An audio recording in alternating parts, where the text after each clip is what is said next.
2 years ago exactly right now, I was waking up in an ICU to a doctor telling me I was never going to walk again. And then being here, and that sort of set off what I think is conventionally considered a dark night of the soul. And got divorced, and my kids left, and my dad died, and like all these things. And throughout, I've been in a space of this knowing that it's not happening to me, but through me, and I'm creating it. And so it's been a good challenge. And I know that I'm here to heal. And all of the reflection has been, you can heal yourself, you can heal yourself. And I said, I know, and I'm doing everything that I know how to do. And I'm still, that I think, and I'm still here, right? We're just going to modify a couple of words as we go along here. Yeah. Instead of saying, I'm going to heal myself, it might be more resistance-free and helpful for you to say something more like, I've turned in the direction of well-being, and that's what's calling me. Because when you talk about healing, you're turned in the direction of what you're wanting to overcome. But when you turn in the direction of the well-being that is really more natural and much more dominant, it's a different vibrational approach. Can you feel it? Yeah. In terms of terminology, it sounds like almost the same thing, but it isn't at all. If what you're leaving is dominant, then you don't leave. If where you're going is dominant, then you go. So you just have to ask yourself what the word healing means. Is it leaving something unwanted, or is it moving towards something wanted? The word doesn't matter, but how you feel about it does. Mm-hmm. So with that, standing in that space of moving towards something that I want and trusting the process and knowing that it's all in divine timing, what can I do to make it go faster?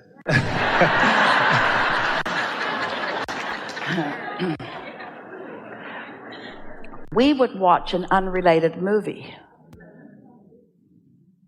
We would quiet our mind and let our mind wander on the pleasantries that your inner being. You see, when we resistance is the path to non-resistance. So the path of least resistance, or the path to non-resistance, is a really feel-good path. Feel the difference between overcoming something, which is full of grit and determination, and the feeling of letting well-being be. They're different feelings. And so the daydreaming that we're talking about will cause you to release resistance so that the cells of your body who are calling for whatever it is they need are allowed to receive what they need, because you're not in the way with your human and therefore bulky and awkward intervention. Is it all right with you if we ask you some questions? Absolutely. Through this process, do you feel more aware of your inner being Absolutely. Existence than before? Yeah. And because of your awareness of your inner being's existence, are you now more aware of your vibrational relationship with it? In other words, do your emotions tell you more? Do your emotions give you more information? Yes. And can you tell the difference between trying and letting? Most of the time. So that's the key. Can you feel the difference between struggle and ease? Can you feel the difference between, we don't want to get too ridiculous, confusion and clarity, blah, blah, blah, all of that. But if you can feel the difference, and it's not a subtle difference, it's a big difference. So when you say most of the time, we want to argue with that a little bit, because we think there's a big difference between trying to make something happen and knowing that it's already happened and just being willing to allow the rest of it to catch up. The cells of your body are remarkable. They have so much capacity that science and medicine does not understand. They are remaking themselves constantly. If you want to know the closest conspiracy that affects you, it's a conspiracy of your cellular being. Your cellular being is responding to your source energy. And to the degree that you let that be, that's how you speed it up. We've said things before that are frankly just annoying to our human friends, like enjoy the journey, or just be patient and easy about it. That's annoying because when you want something, you want it. But our favorite thing is satisfaction, feeling satisfied where I am and eager for more. Satisfied with where I am and eager for more. So one might argue it's not easy to be satisfied when you're standing with not money when you want money, or without a partner when you want a partner, or without physical capabilities that you want before you have them. We get that. But we want to say emphatically, you can't get there from there.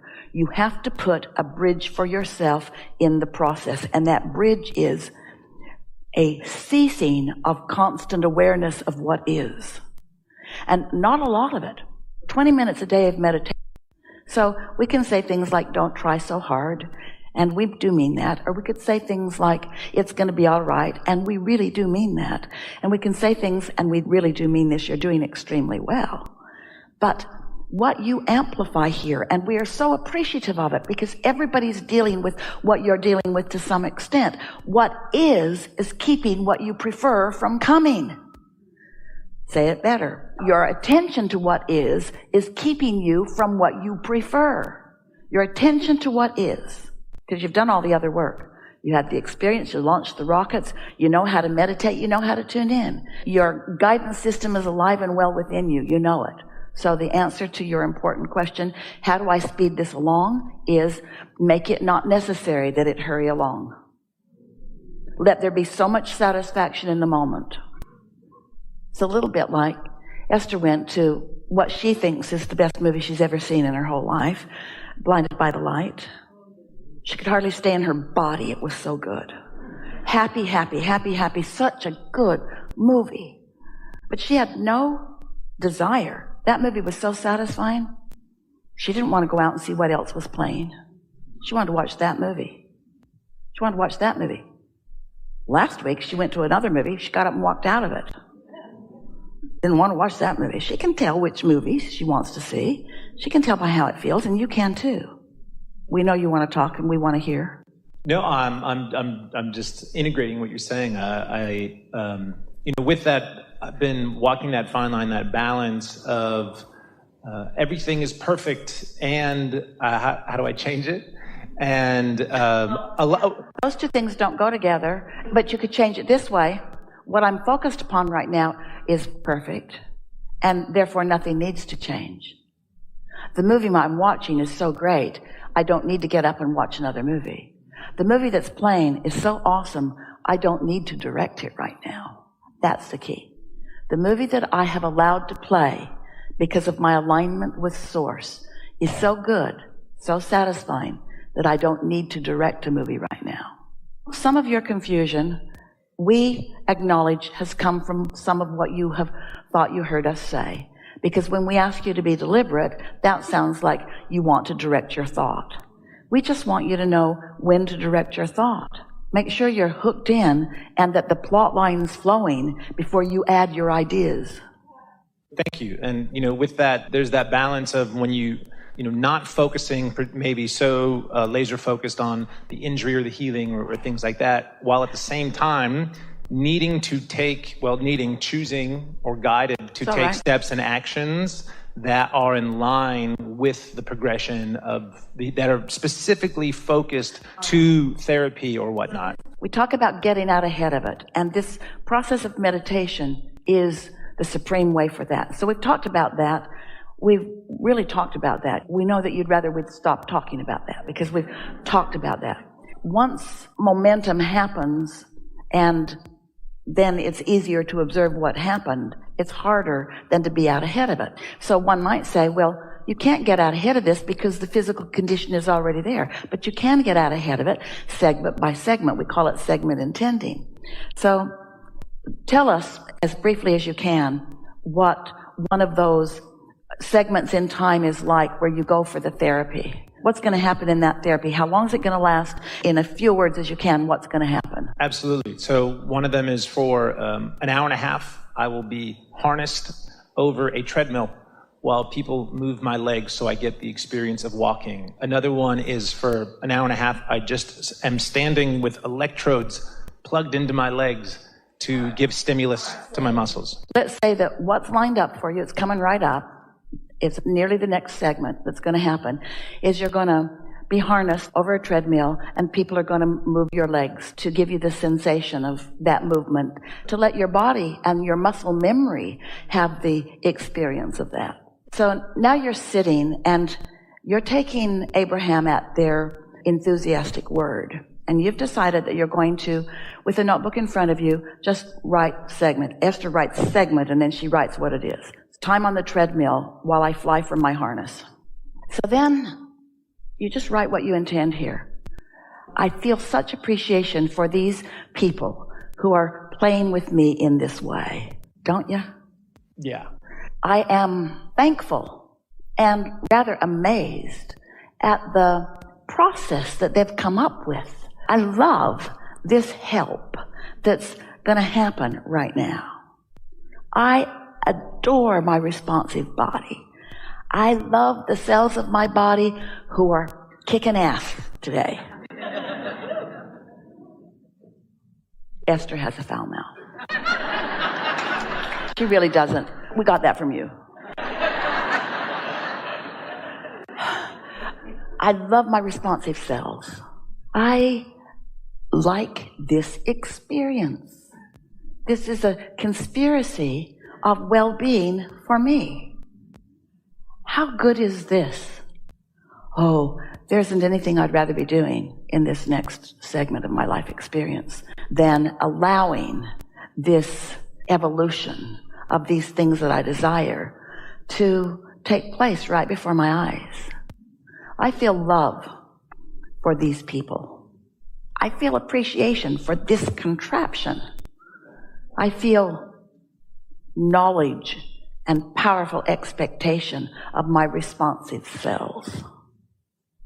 Now, don't try to repeat those words. Those were just words that we flowed into the subject. You've got words as lovely and better, but let it be what you easily feel. So now what happened is you got out ahead of it. But more important, before you even got there, you experienced the pleasure of non-resistant thought. You didn't dread going, and you didn't practice the movie of disappointment. You got out ahead of it. So now, with your segment intending, you have activated the people in the room. You've activated your relationship with the cells of your body. You've tuned into source energy. You've put yourself in a position where all that, and as our friend said earlier, more can be your experience. And here's the most important thing. In this segment, nowhere did we encourage you to say, and I will see the progress of this exercise. Nowhere. Because you're not doing this for the power to accomplish the solution to the problem. You're doing this segment for the pleasure of this non-resisted segment in time. And you're going to notice, everyone's going to notice that this is going to get kicked into high gear, but we don't even want to talk about that because then that puts you in the place of watching for the improvement, which introduces resistance that is unnecessary to the equation. We would like you to say, Abraham, that sounded so good. I could do that every day for the rest of my life. Yeah, well, Abraham, that sounded so good. I could do that for the rest of my life. Yeah.